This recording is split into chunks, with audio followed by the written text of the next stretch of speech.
Yo, what's going on, guys? Welcome back to the channel. My name is Nick Theriot. Today I have an exciting new video for you guys. Today I'm going to be talking about how to do creative analysis to improve Facebook ads ROAS. So this will be a very powerful video because now we're going to go from the superficial layer of just ROAS and ad didn't work to thought-provoking conversation that's going to get you guys to start thinking a little bit more of like me when I'm looking at an ad set, looking at ads specifically, and now looking at how can I analyze the data to make a creative-based decision of what to do next. So it's going to be really powerful because it's going to help you keep optimizing your ads every single week, but not from an ad account perspective, but from an ad creation perspective.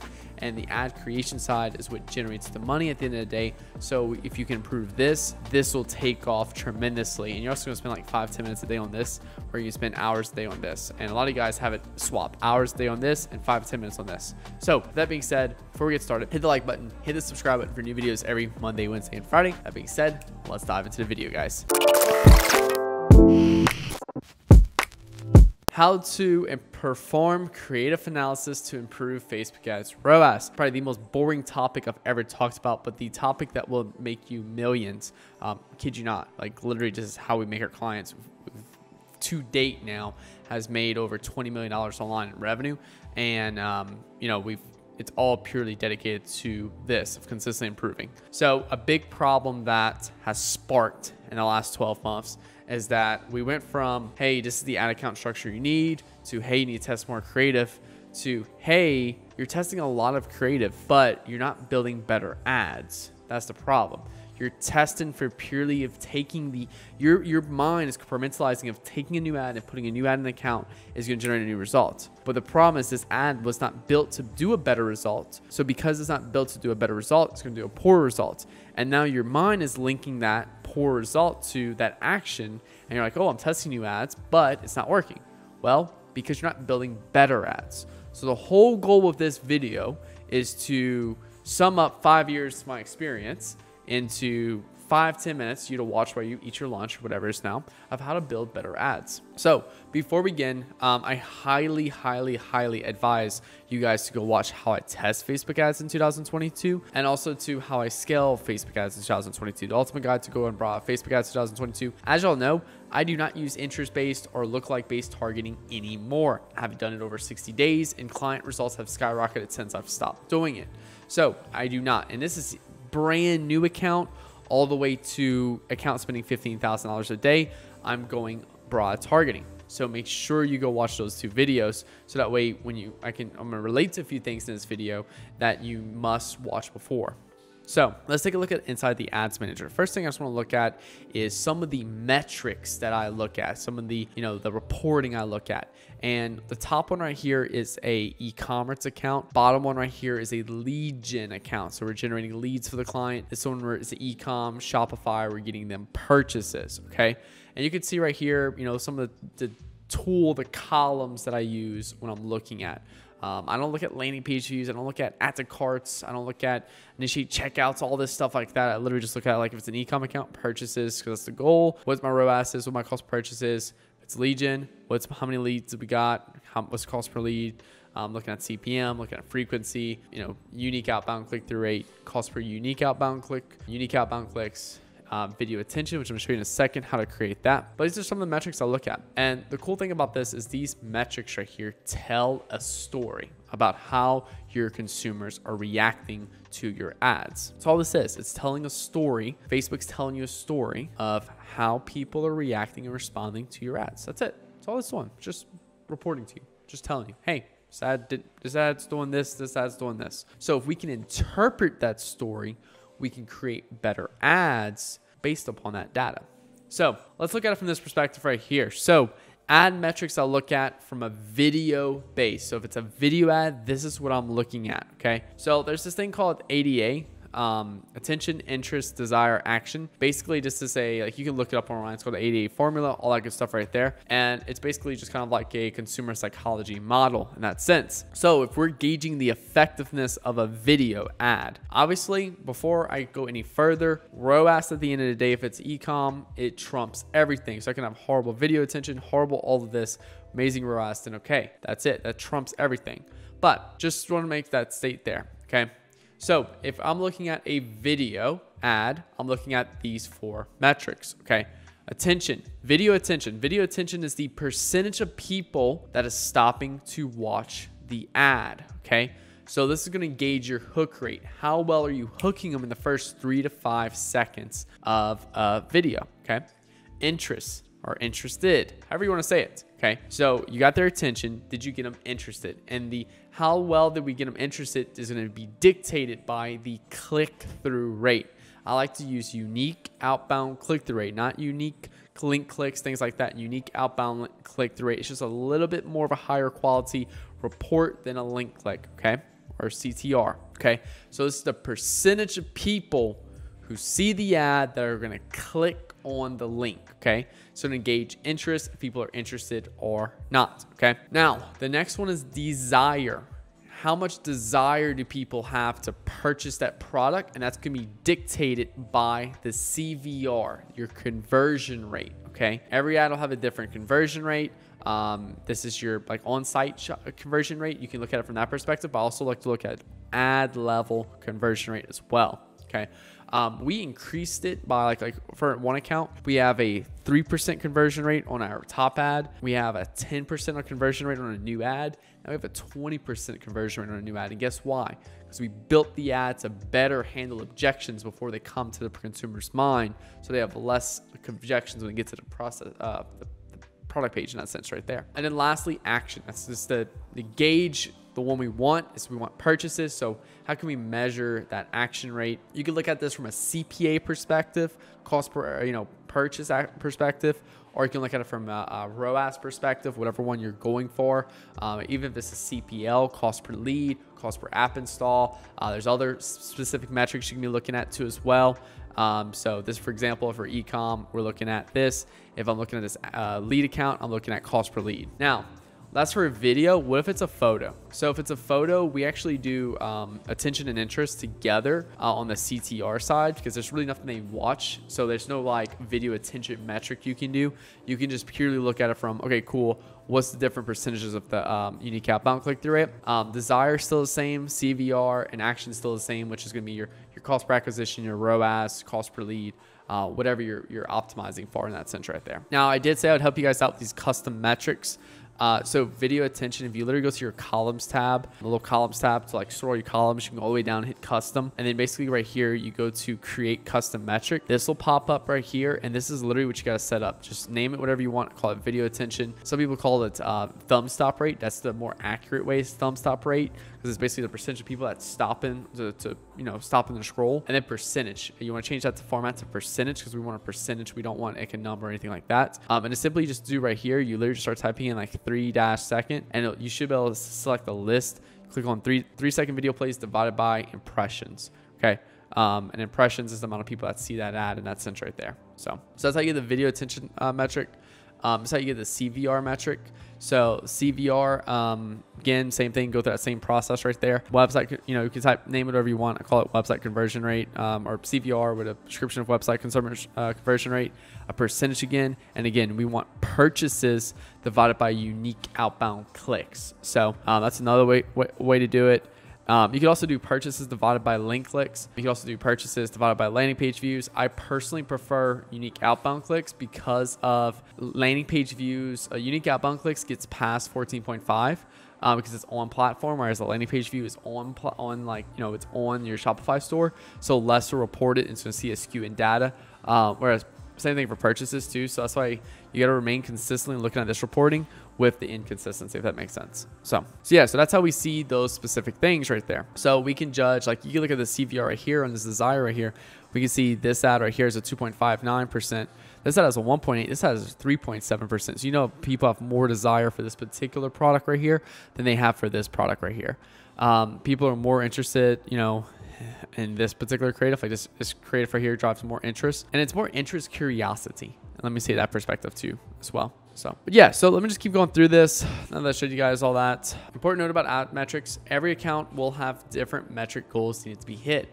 So it's really bad to compare your metrics to someone else's, because you want to consistently try to improve your metrics. So if your metrics right now, like if you have a 1.6% conversion rate on your website, you want to try to get to 1.8. After you get to 1.8, try to get to 2x. After 2x, try to get to 2.4. Don't compare yourself, your 1.6 to someone else's 5x. You know, try to improve yours based off your metrics right there. Okay. And you want to consistently compare your metrics against yourself. So like, let's say for example, we launch a new ad and the ad has a goal to improve the thumb stop rate. So we're going to change the front 3 to 5 seconds of a video. We're only going to compare the first 3 to 5 seconds of the video. Like let's say for example, it's a 10% one right here. That's the original. Then our new one we launch, we only want to compare it against that original 10%. Okay. So we got to make sure we look at that as well. We don't want to be comparing it to someone else's 30 or 40 or 50. We only want to compare it against existing. So we know we're improving consistently. Okay. And then another thing that's really important here is that I've seen accounts with horrible, like all of this, attention, interest, desire, and seen an amazing ROAS. And I've also seen accounts with amazing attention, desire, interest, and then horrible, like ROAS and like conversion rate. That's it right there. So that's also something else too. And I'm gonna go over those scenarios in a second. Okay. So metrics can tell a story. Okay. So if you have really great attention plus interest plus desire, you're gonna have a great action. Okay. So basically what I'm saying here is if you have really good, and I'm gonna circle through this a little bit. If you have really good attention, really good interest, really good desire, and you're likely gonna have a really good ROAS as well. Okay. Like when you have all three of everything together, everything just works. Everything looks good. You have a great ROAS. It looks good. Just overall, your business is crushing it. Okay. Now, if you have great attention plus interest plus poor desire, you're gonna have a low action rate. Okay. So let's go back and look at that. Okay. So if we go right here, and let's say, for example, we have a really bad video attention, like standard when I count is 23%, we're getting a 10%. And, or actually, was that great? I want to say that was great actually as well. Yeah, so my apologies for that, guys. So if we have a really great attention, really great interest, but low desire and low action rate, basically what we're basically seeing here is that we're grabbing attention, we're creating interest, but we're seeing a really low desire and really low ROAS. So this is where a lot of you guys are at right now. You're seeing a good click-through rate, you're seeing a good CPC, like things like that, but you're not converting visitors on the website, okay? So this has become an issue right here because basically that means is that you're grabbing people's attention, showing people's interest, but you're seeing a low desire, low action rate, okay? So if people are coming to your website, you're hooking them in, everything like that, and they're not purchasing, then you have some problems here, okay? This basically can mean a few things. First off, the ad could just simply misinterpret, like it does not clearly show what you're selling. And I've seen this happen before, okay? People watch the video like, oh yeah, he's selling shoes. And then they go to the website and it's like all clothing. And it's like, oh shit, that's not correct at all. So I've seen that problem before right there. So that can be an issue right there. So ask yourself, is your product clearly like articulating to people what you're selling, what you do, things like that? Okay. Now, the next thing too that could be part of that issue is branding and theme and stuff. I didn't list it on here, but if someone sees like an ad with all bright colors and everything like that, it's like very happy and everything, and they go to your website and it's very dark, moody, and just like, then there's that issue right there too, which is another way it kind of like misleads people from the branding perspective. So I've seen that happen a lot too as well. Now, another thing is that you're getting really good click-through rates, really good, video attention, all that stuff like that. You're getting people to the website, but you're seeing a low desire because there's problems on your product page, okay? There's something that's preventing people from ordering. Maybe it's the add to cart button is really hard to see. Like try to see if there's anything that's preventing people from purchasing, okay? If there's nothing that's preventing people from purchasing, then what's next? There's unexpected fees, okay? So maybe they add to cart and everything, they go to checkout and they see like, your product's $20, but they see a $20 shipping or $10 shipping. It's like, what? That's crazy. So there's unexpected fees like that, or if there's anything else that might be popped up on the website that's like unexpected that they didn't realize that to pay, that's something else too that works really well. Another one is just lack of trust. Your website seems like it's a scam. I've had that before where like a client's website just looks like it's going to scam you. Okay. So make sure it feels like a really good brand, feels really good and professional and everything like that. Feels like you got its shit together, because then that's going to have a lot more trust. A lot more trust is going to lead to higher conversion rate. People have a little bit more, they have a desire for purchasing your product. They can just feel a little safer and stuff when they purchase your product. And another one too, and it's probably could have actually been higher on the list, is just price shock. They didn't realize this, like just say, for example, I was selling this pin right here and like this pin was like $50. Like what? Crazy. So price shock could also help out a lot with that too as well. Other things too as well, just lack of understanding of the product. You have a complex product and you do a poor job at articulating to people what your product is on the website. Unanswered questions. A lot of times unanswered questions, just go look at your comments on your Facebook and find the comments that people are asking. those comments are asking, turn those into specific bullet points on your website. So that way it answers questions they have in mind. So that works really well too. So that's when you get really good attention, getting good click-through rate, getting good video attention, poor desire, and a low action rate. So now the next thing is, okay, what happens if you get poor attention plus great interest plus desire equals average action rate? So you're getting poor attention rate as in like, okay, cool. Like you see an ad that's like, let's look at this like 10% video attention ad right here. Okay. We're seeing 10% video attention. So we're hooking people. The click-through rate's not that bad relative to these others. If we compare it to maybe like the 23%, seeing an average CVR, average in purchase ROAS is good. But what happens if we could increase this video attention rate? What if we increase this to 30%? We 3x the amount of people that's actually stopping on the ad and watching the ad. We'd increase the percentage of this. And then we might even help in this perspective right here. So what do we do to increase video attention? Well, to increase video attention, it's all focuses on that first 3 to 5 seconds. So the first 3 to 5 seconds, there's 2 specific things in 3 to 5 seconds. So in this perspective right here, you want to test better hooks, both visual and on-screen text. So like, let's say for example, you have a guy jumping up and down and it starts off with get the energy you want. Okay. Then you can do another one where it's like a guy opening up a bottle saying get the energy you want. You can do another one with a guy driving in his car, walking into work, get the energy you want. Okay, so it's different visuals with the same on-screen text. You can test that right there. Let's say, for example, it's a guy jumping up and down, and like it says, get the energy you want, then you can do a different text. So guy jumping up and down saying, now with 300 milligrams of caffeine. Guy jumping up and down and saying, skyrocket through your work today. So you're testing same visual, just different on-screen text.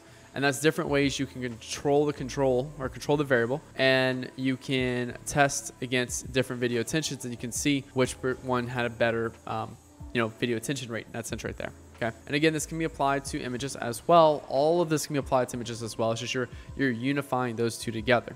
Okay. So for an image, seeing a low click-through rate and you're seeing a low CVR on that, then it's like, okay, cool. What if we improve the click-through rate? What can we do to that particular image to get more people to click on it? Can we test some different headlines on it? Can we test some different photos in the background? Like, will that improve performance in that perspective? So that's one way. That's one thing to help out with poor interest and like poor attention, just kind of depending on if you're looking at like video and photos, stuff like that. Now, the last one is what happens if you get really, really, really good attention, but poor interest, and I don't know why I said good desire. Poor interest, good desire, average action rate. So like, let's say for example, you get a really high video attention, like right here, but just kind of like an average across the board of everything else. Basically that means is you're captivating the wrong audience. You're not quite getting the right audience pulled in right there. So it's like, me basically saying, here's a video on how to run Facebook ads step by step, and then me just sitting there talking for 20 minutes about how to run it. And I'm not visually showing it to you, articulating to you. You're gonna get a really good video attention rate, hook rate, and everything like that, but a poor drop-off rate because people are like realizing that's not what they came here for. So that's something else you got to look at too, in that perspective right there, is your on-screen text, is your hook and everything like that relevant to everything else, and pulling in the right type of people. So next thing, now that you kind of know the metrics and everything, and the more you pay attention to these, the more you can try to start to determine different things. Now, the next thing is, okay, cool. I understand the metrics, Nick. I'm starting to be able to tell a story now around each ad, but what next? Okay, so every single week, me and my team, we do a 2-hour sit down. We sit down for 2 hours and we go through the ads we tested for each client every week. So last week we tested these 3 new ads for this client. Last week we tested these 3 new ads for this client. Client 1, 2, 3, 4, 5, ongoing. Okay. And we asked ourselves some different questions. Okay. And the questions that we asked ourselves is, I asked my team, I say, hey, why do you believe this ad worked? And why do you believe this ad didn't work? So if an ad that worked, why? If an ad didn't work, why? I want to know why, because then it helps us really start to understand things. Okay, cool. Hey, that ad had a really bad video attention rate, or that ad out of all of them had a really bad conversion rate. Okay. So now that we're using the data to judge our decision of, okay, cool, it had a really bad conversion rate, but why? It had a really bad video attention rate, and that's why we think it didn't work, but why? Why did it have a bad video attention rate? Then we look at the hook and we're like, wait, we're selling energy drinks here, and this first thing is talking about, I don't know, just something completely off topic. So now we know, okay, cool, hey, let's test this out again with a better intro. Okay. And that leads my next thing. Okay. Once you start to understand the data, you start to analyze the data and how that data affects the ad, and how the ad affects that data in terms of poor video attention rate. We recognize that it was a poor intro. Then what we do next is, okay, cool, what can we do better? Okay, so basically you can look at those ads you tested last week and like, all right, cool, what are 3 new ads I can create based off my analysis? And it's going to be 2 things. Okay, first one is it's going to be iterating off the tested ads with new ideas that you think will make it better. This is when the ads do okay. So like your ads did okay, like, oh cool, yeah, they did okay, but they're not amazing, but there's room for improvement in that sense right there. You see room for improvement, you identified a potential thing you can improve, and you do that the next week. Now, the next thing is, okay, hey, we wanted to just test and dip our toes into a whole new concept, and that concept did horrible last week. Let's just move on to the next concept. So you have to be able to have a gauge whether it's, are we working on new concept this week, or it's a whole new concept, or we're working on a concept this week, but it's just the concept is iterations off a existing ad.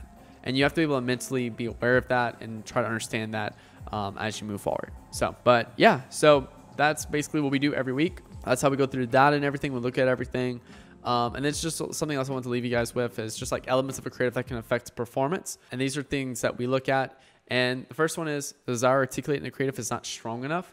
So basically the desire, the motivation for someone purchasing is not like really hit on good enough. Number 2 is people do not believe the claims made inside of the creative. I've talked about this before where it's like, you know, hey, we get really great results for Facebook ads, but until you see the results that we get for our clients, you do not believe it. So people do not believe the claims made inside of the creative. People do not identify with the creative. This could be, you know, people who identify with very bright, colorful branding versus people who identify with very dark, more like darker style branding. Okay. So like the branding doesn't fit, the like things like that, the people resembled in it doesn't fit them. You know, we're going after people who lift weights in the gym, and we're pushing runners in the video creative. So go deep into people who identify with it, make sure they identify it correctly, make sure all the claims are being have proof behind it, and then desire articulated of why they buy is strong enough in there as well. And that's another reason why it helps out with the creative from that perspective right there. So yeah, guys, that is it for today's video. Really hope you guys enjoyed this video. It's definitely a very deep, thorough one. It's 25 minutes long, so good luck with that. Hope you guys enjoyed. Thank you guys so much for watching today's video. I really appreciate the support on the channel. If you are new to the channel, make sure you hit that subscribe button for new videos every Monday, Wednesday, and Friday. And if you like this video, hit the like button and drop a comment below for your favorite part of the video. And if you are a business owner doing at least $50,000 per month in revenue, make sure you click the link below to book a call with me, my team. We work with all kinds of businesses between lead gen, app installs, to e-commerce, which is more of our specialty in the e-com side. Click the link below, book a call with me, my team. We'll hop on a call together. We'll do a strategy session together. And basically from there, you can take that strategy and run with it, or you have the option to work with us if you choose. So make sure you click the link below to book that call with my team completely for free, no obligations or anything like that. Now, if you're doing less than $50,000 per month and you're looking to expand and grow your business, keep watching the channel as these videos are designed to make you more money, level you up as a marketer when it comes down to the Facebook ad side, the marketing side, and learning those marketing fundamentals to help you grow your business and everything like that. There will be a course soon. It's actually going to go through all of this and break it down to more of a bite-sized piece where it's step-by-step that you can leverage inside of your business. But it won't be too further down the line, but we'll keep you guys updated around that. Thank you guys again for watching today's video. Again, my name is Nick Theriot. Hope you guys have a great rest of your day. Peace out. Talk to you guys next time.